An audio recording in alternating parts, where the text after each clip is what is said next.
Donald Trump pernah berkata di sebuah kampanyenya ketika beliau sedang mengikuti election tahun 2024 lalu. Beliau berkata bahwa Donald Trump akan membuat Timur Tengah Raya, ya terkhususnya Gaza atau Palestina, akan terasa seperti neraka atau akan menjadi hell jika Sandra yang ditahan oleh Hamas pada peristiwa 7 Oktober 2023 silam itu tidak dikembalikan lagi kepada Israel atau kepada Amerika. If they're not back by the time I get into office, all hell will break out in the Middle East. Nah, kata neraka yang diucapkan oleh Donald Trump itu berbalik kembali kepada beliau tepat beberapa bulan setelah Donald Trump menjabat sebagai Presiden of United States of America.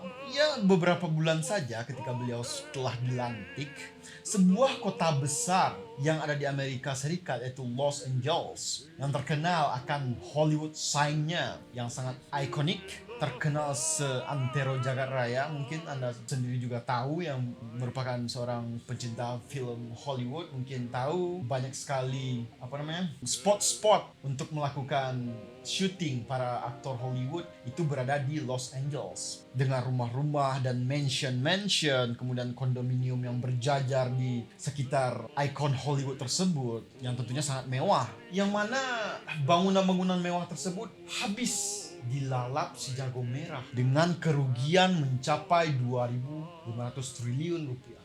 Jadi semua umat muslim dan non-muslim yang pro-Palestina dan menghujat Israel itu semuanya bersukacita, bersenang hati akan bencana alam yang terjadi di LA dan New York akhir-akhir ini. Itu menurut mereka merupakan sebuah hal yang diberikan Tuhan untuk menjawab semua kepongahan, keangkuhan yang dilakukan oleh presiden dari Amerika tersebut. Nah, benarkah bencana alam ini merupakan sebuah bentuk kemurkaan Allah Subhanahu wa taala kepada Donald Trump?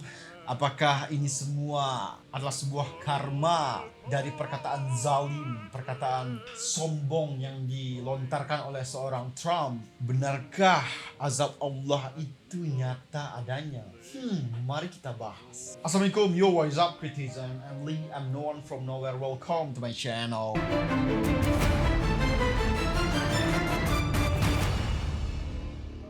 Nah, sebelum kita menjawab semua itu, kita harus tahu dulu ya, apa penyebab utama dari wildfire ini? Apa penyebab sebenarnya yang mencetus kebakaran hutan hingga kebakaran seluruh kota yang ada di Amerika ini, yang meluluhlantahkan seluruh Los Angeles sampai ke New York pun juga tengah mengalami kebakaran. Pertama, faktor udara di LA itu panas ya.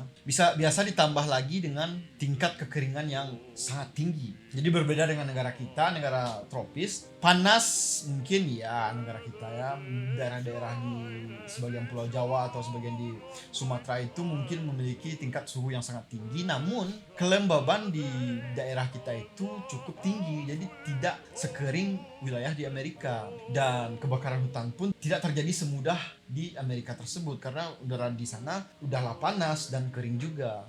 Nah, kondisi kekeringan inilah yang menyebabkan vegetasi atau tumbuhan pepohonan di sana itu kering dan mudah terbakar. Nah, apalagi perubahan iklim yang luar biasa ekstrim ya di berbagai negara, bahkan tidak hanya di Amerika Serikat saja, juga di seluruh wilayah yang ada di dunia ini seperti Indonesia dan ya, negara-negara lain seperti Jepang, Thailand dan sebagainya itu mengalami tingkat pemanasan global yang luar biasa tinggi hingga suhu di negara-negara tersebut pun sampai mencapai 40 derajat Celcius. Dan kita juga mungkin merasakan ya bahwa negara Indonesia kita ini juga suhunya tidaklah sedingin seperti biasanya dari mungkin beberapa tahun belakangan.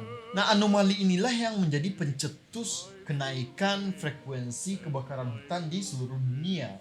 Tapi sebenarnya yang jadi penyebab utama kebakaran di Los Angeles dan New York ini semakin menyebar ya itu adalah karena angin Santa Ana. Jadi percikan api karena suhu tinggi dengan tingkat kekeringan yang berbahaya itu itu membuat vegetasi di sana mudah terpantik api. Kemudian api kecil ini disapu oleh embusan angin lepas pantai yang sangat kuat yang bernama Santa Ana. Hal inilah yang membuat api berkobar semakin liar di kota-kota yang ada di sekitar pantai seperti itu.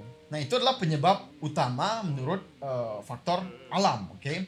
Kemudian ada teori yang menarik ya, teori konspirasi yang beredar secara masif di belakang bencana alam ini. Jadi di tahun 2028 nanti Amerika mencanangkan sebuah proyek utopian ya, yang ingin mentransformasikan Los Angeles menjadi smart city, sehingga satu kota besar yang sangat terkenal yang menjadi spot untuk syuting para artis Hollywood itu ingin dirombak total menjadi sebuah kota futuristik yang bernama Smart City of Los Angeles. Itu menurut teori konspirasi. Nah, banyak spekulasi yang beredar kalau kebakaran ini memang direncanakan oleh pihak-pihak yang bertanggung jawab akan proyek tersebut. Karena hidran air untuk mensuplai air para pemadam kebakaran itu tiba-tiba kering di seluruh daerah di Los Angeles. Makanya para konspirator ini mempercayai teori Smart City tersebut. Ditambah lagi ada 1.600 polis asuransi rumah-rumah mewah yang terbakar di Los Angeles ini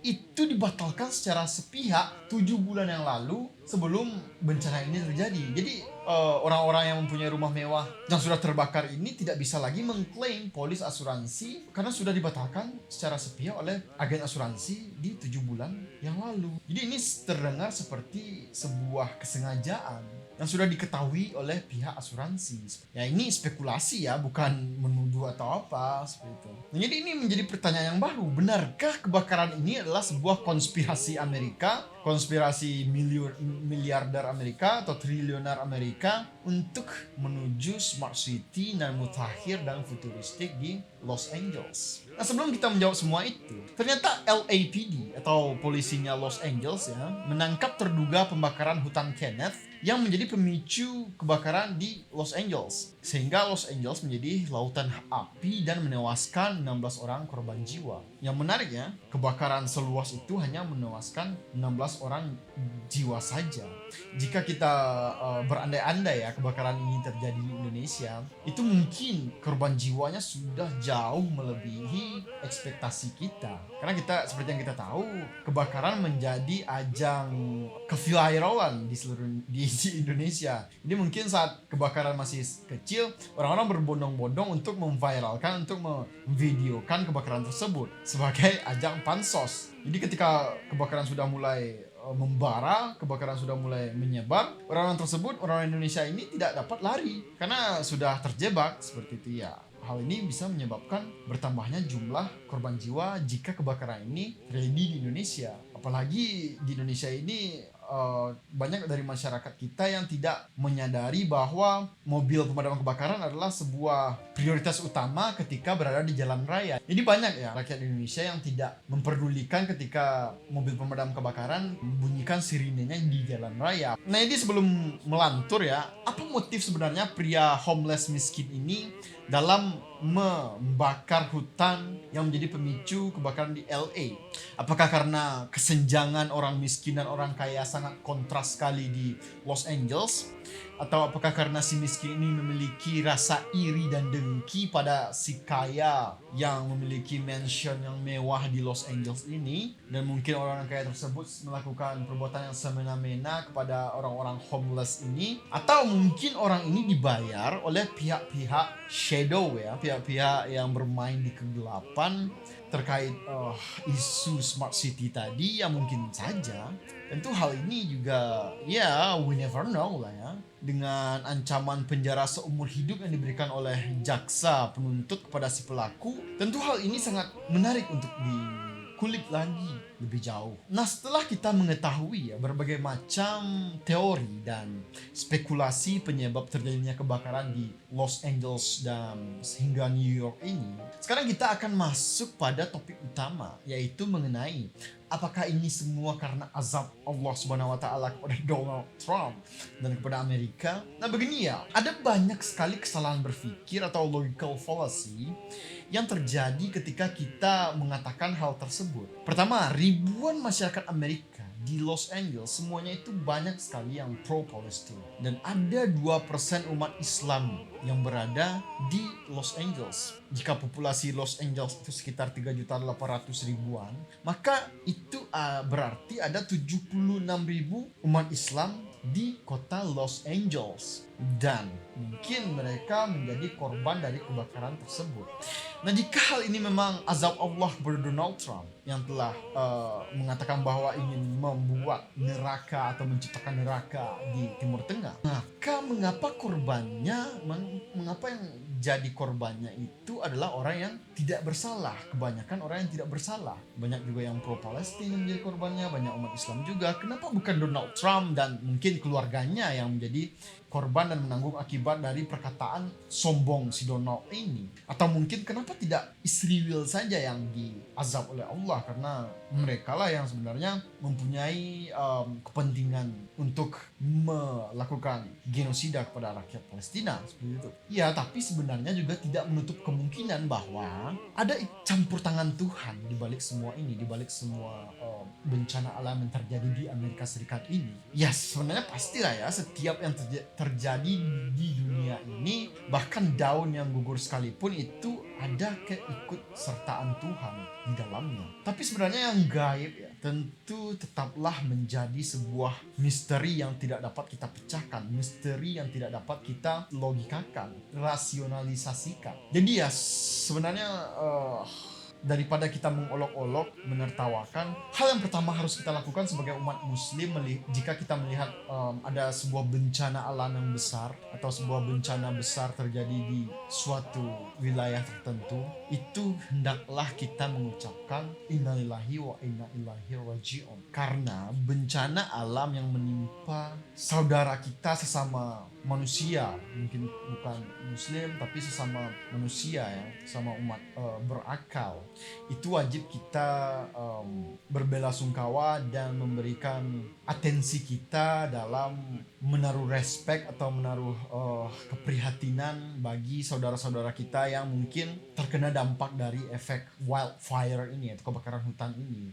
Jadi ya ketika kita melihat orang yang sedang berkesusahan, melihat orang yang sedang dilanda bencana, ya kita harus mengucapkan innalillahi wa inna ilaihi raji'un. Kemudian jika kita ingin mengklaim, jika kita ingin mengatakan pada dunia di media sosial atau dimanapun tentang penyebab utama dari kebakaran ini adalah sebuah azab dari Allah SWT, itu sebenarnya kita tidak perlu melakukan hal-hal yang seperti itu. Kita hanya perlu mengucapkan wallahu a'lam bishawab. Ya, no one knows, hanya Tuhan yang tahu. Kita tidak tahu apa sebenarnya rencana Tuhan, apa strategi Tuhan dalam mengangkat derajat orang-orang yang sedang terzalimi dimanapun itu berada. Nah ya, sekali lagi jangan pernah tertawa di atas penderitaan orang yang terkena musibah, karena itu bisa berbalik lagi ke diri kita sendiri. Kita bisa melihat warga Amerika, mungkin kebanyakan dari mereka itu santai-santai saja dalam merecovery dirinya di tengah bencana alam ini. Ya, ketika rumah mereka kebakaran, ketika harta benda mereka dilahap si jago merah, itu mereka juga tidak terlalu memikirkan sejauh itu ya, kalau dilihat dari interview yang ada di berita di luar negeri. Ya sebenarnya itu artinya ya, mereka itu rakyat di Los Angeles itu sebenarnya sudah mapan dan uangnya sudah banyak seperti itu. Jadi jika kehilangan beberapa miliar saja dengan mansion mewah mereka, rumah mewah mereka, itu mereka sebenarnya sudah mempunyai spare uang atau spare aset di tempat lain melebihi harga dari bangunan rumah tersebut. Karena sebenarnya yang mahal itu di Los Angeles itu sebenarnya adalah tanahnya ya. Sebenarnya di tempat lain pun, di kota-kota besar itu yang mahal tanahnya. Ya kalau hanya sekedar bangunannya, ya sebenarnya bangunan di Los Angeles itu tidak full beton, itu kebanyakan semi beton yang dicampur oleh kayu-kayuan. Dia mereka dengan mudahnya merebuild istana mereka jika terjadi kebakaran seperti ini, karena di kantong mereka sudah banyak spare uang. Nah, bahkan kerugian yang dirasakan oleh pemerintah Amerika Serikat sendiri sebenarnya yang menanggungnya adalah negara-negara berkembang seperti kita yang ketergantungan terhadap produk-produk impor dari Amerika, ya seperti iPhone lah, seperti Intel, seperti fast food, McD, KFC, ya seperti Coca-Cola, Pepsi dan lain-lain, itu membuat kita menjadi sangat ketergantungan akan Amerika Serikat. Jadi apalagi utang Indonesia itu berbentuk dolar itu sangat banyak sekali ya, beribu triliun kepada Amerika. Jadi mereka bisa saja mencetak uang banyak-banyak tanpa harus memikirkan negara mereka akan tergerus oleh inflasi. Nah, kenapa hal ini bisa terjadi? Itu semua karena permintaan terhadap dolar Amerika Serikat itu sangat tinggi oleh negara-negara lain seperti itu. Karena uang dolar tersebut yang dicetaknya itu langsung dibuang ke luar negeri, berbagai macam bentuknya, ya mungkin bentuknya sebagai barang yang diekspor atau sebagai investasi di luar negeri di negara-negara tertentu seperti itu. Ya kebanyakan diputar dalam bentuk world trading export. Jadi uang tersebut tidak beredar di dalam negaranya sendiri. Karena itulah inflasi tidak tidak terlalu dipusingkan oleh pemerintah Amerika Serikat. Ya karena perekonomian mereka juga sudah sangat stable dan tidak mudah tergoyahkan. Jadi ya jika para content creator TikTok yang menertawakan Amerika, yang menginjak-injak harga diri Amerika ketika Amerika sedang dirundung bencana, ya sebenarnya yang patut ditertawakan adalah diri kita sendiri, karena mereka sudah terlalu kaya untuk kita olok-olok seperti itu. Sudah terlalu mapan untuk dilecehkan dengan hal-hal yang bersifat materialistik. Karena ujung-ujungnya yang rugi ya seperti yang saya bilang tadi ya, negara kita sendiri sebagai konsumen terbesar produk luar negeri, terkhususnya Amerika seperti itu. Yang tentunya sudah melanglang buana menyebar di berbagai sektor kehidupan, baik itu makanan, teknologi, sektor kesehatan, ya semua sektor lah ya ada produk Amerikanya. Ya mereka bisa saja menaikkan harga produk mereka seenak jidat mereka. Mereka bisa saja menaikkan harga dolar di pasar dunia sehingga rupiah semakin terpuruk, dan ketika pemerintah membayar hutang mereka yang berbentuk dolar itu, jika dirupiahkan akan menjadi berkali lipat. Bisa saja mereka membuat seperti itu. Bisa saja mereka membuat reformasi kedua, reformasi jilid baru. Bisa saja mereka membuat Indonesia kembali lagi ke krisis moneter seperti 1998 dulu. Jadi ya mereka memang mempunyai strategi dan kelicikan untuk membuat negara-negara lain membayar kerugian yang telah mereka alami. Ya seperti itulah Amerika Serikat. Jadi ya kesimpulan akhirnya ya kalian simpulkan saja sendiri. Apakah wildfire ini karena azab Allah SWT, atau karena efek alamiah, ataukah juga mungkin karena konspirasi-konspirasi yang telah beredar? Ya apapun itu, apapun penyebabnya, yang sudah pasti kita umat muslim percayai adalah semuanya itu ada campur tangan Allah SWT. Setiap hal yang sekecil apapun hal yang ada di dunia ini, semikro apapun, itu ada campur tangan Allah SWT. Nah jadi ya mari kita tidak sombong lagi, tidak angkuh lagi. Jangan menertawakan orang yang sedang kena bencana alam. Jangan menjadi seseorang yang jumawa karena kita tidak mengalami kepedihan bencana yang seperti mereka alami. Seperti itu. Ya kita respect saja, kita berbelasungkawa saja dengan orang-orang yang sedang dirundung permasalahan hidup. So, I'm Lee, stay smart and keep your critical thinking sharp. Bye-bye.